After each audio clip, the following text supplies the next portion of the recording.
welcome back to my YouTube channel. And ayan, namiss ko din talaga mag-vlog, pero alam niyo naman na yung naging last vlog natin is all about my daddy na pumanaw na talaga. And sabi ko nga, makapag-vlog sana ako kahit na may patay kami, pero hindi ko pa rin nagawa kasi sobrang dami kong inaasikaso, guys. And hindi na din ako nakapag-update. And nung tinignan ko yung YouTube studio ko, 8 weeks na pala ako walang upload. Sabi ko, kailangan akong bumawi kasi syempre, malaking tulong din talaga sa atin sa vlogging na hindi na talaga dapat mawala. So, hindi naman yung ginahan ko. Pero, valid naman yung reason kung bakit wala naman dapat ako upload. And ayun nga, since na nag-upload ako na wala na yung dati ko, October 26, ay hindi na din talaga ako nakapag-vlog. Hindi ko na din kayo na-update. Sana i-vlog yung dati ko kung may mga nakagalaman. And kaya ako nag-vlog ngayon para sabihin sa inyo at i-update kayo kung ano ba yung nangyari sa akin sa loob ng 8 days na pagkawala ko dito sa YouTube at hindi ko makapag-vlog.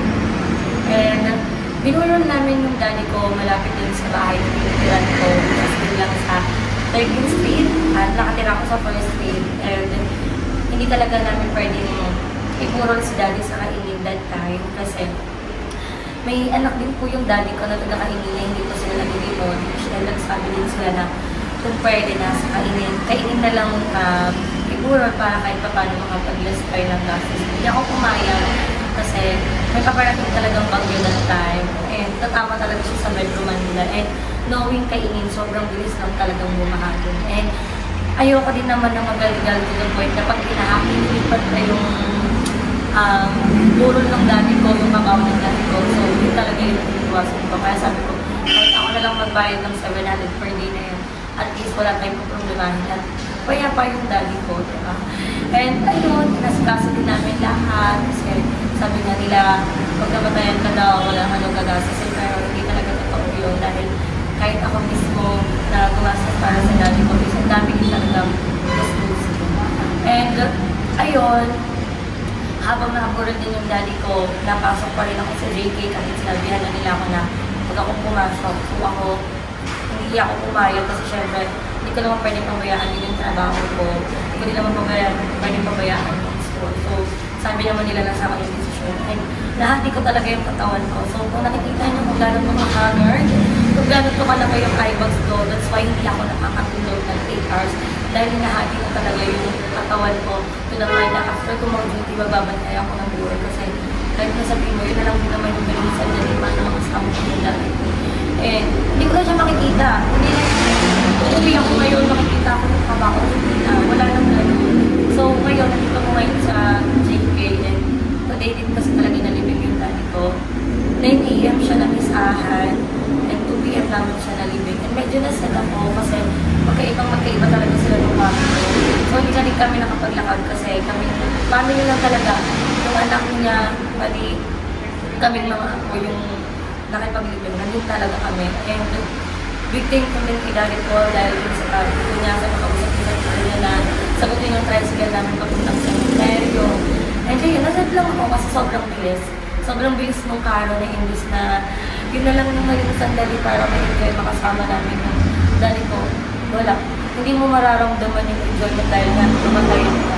Pero kahit pa paano kung mabago yung mararamdaman mo na.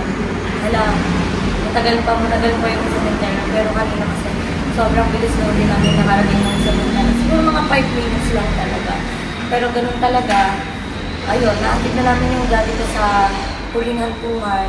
Magkasama na din sila ng mami ko. Kung saan nilibing yung mami ko lang din namin. And kanina, nung nakita ko yung buto ng mami ko, yung ulo niya may buhok pa rin. After 4 years to 5 years, hindi pa rin natanggal yung buhok niya. Pero nakita ko na buto-buto na lang din talaga. And yun nga, naiyak ko na din lahat kanina. Ayoko na lang din pahirapan yung daddy ko.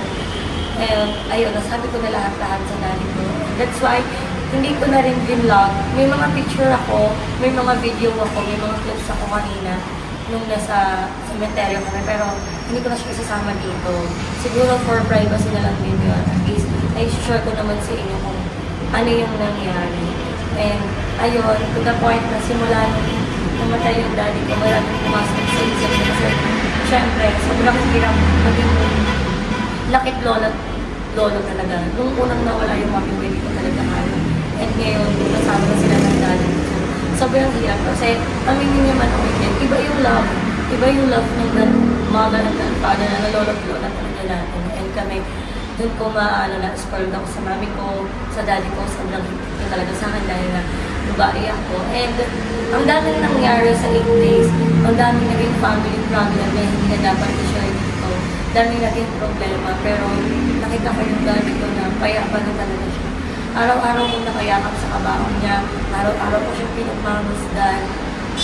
Nakikita ko kung ano yung pinagtay niya. Medyo bumabalaw siya dahil sa kanya. Pero never ko nakita na nagbago yung face niya. Kung ano yung kaliwalas yung face niya nung namatay siya. Ganun na ganun. Kumbaga parang tanggap ko na talaga. And ganun talaga nung nahihirapan natin naman yung dati ko. Ayaw yung din naman. Kami na lang din naman yung pumapilit na lumaban siya. Same with my mommy. And now, gusto ko magpasalamat sa lahat ng tao nakiraming sa akin. Sa mga bayod, sa Justin, sa pagpapadala ng flowers. Thank you so much. Kala Checo, Kalabalaw na pumunta talaga sila doon. Sa mga kaibigan ko, sa mga best friend ko, sa yung kainin, klato sa set na bumisita niya. Maraming salamat. And hindi ko ito masabi nung nasa burot pa dahil bawal talaga magpasalamat.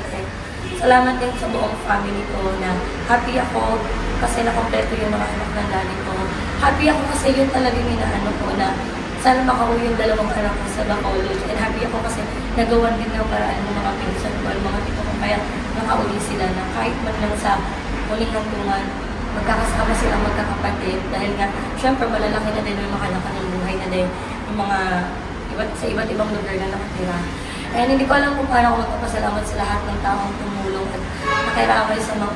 Hindi ko na kayo maisa-isa alam kung kilala niyo na yan kung sino kayo. Sa lahat na nag-message na magpahinga ka naman talaga kami sa sarili mo, okay lang yan.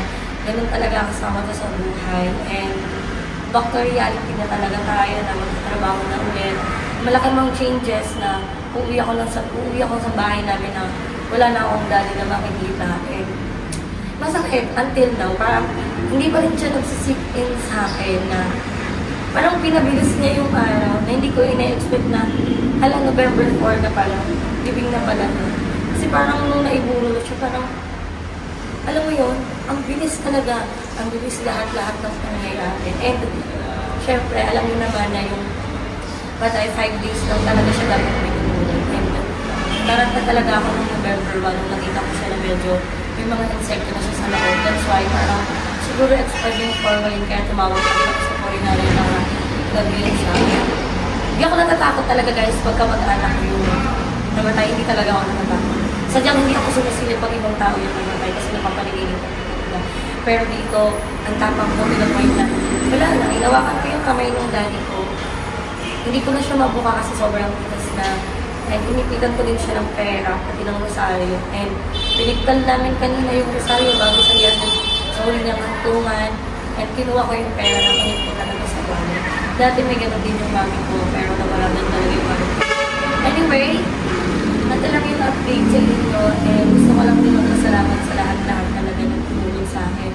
And nakikiramay sa mga vlogs natin dyan sa comment section na nakikiramay din. Maraming salamat din talaga sa inyo. And hindi ko man kayo mag-isa-isa, sana supportahan yung po kami. Lalo na nakikita ko naman na ang bawat isa sa amin ay nag-drive para talaga sa family namin. And siguro ito na yung ulit update ko about sa daddy ko dahil naakit na rin natin sa huling hantungan. And nabayaran naman lahat ng kailangan ng bayaran. Masasabi mo na mahalaga talaga si life coach.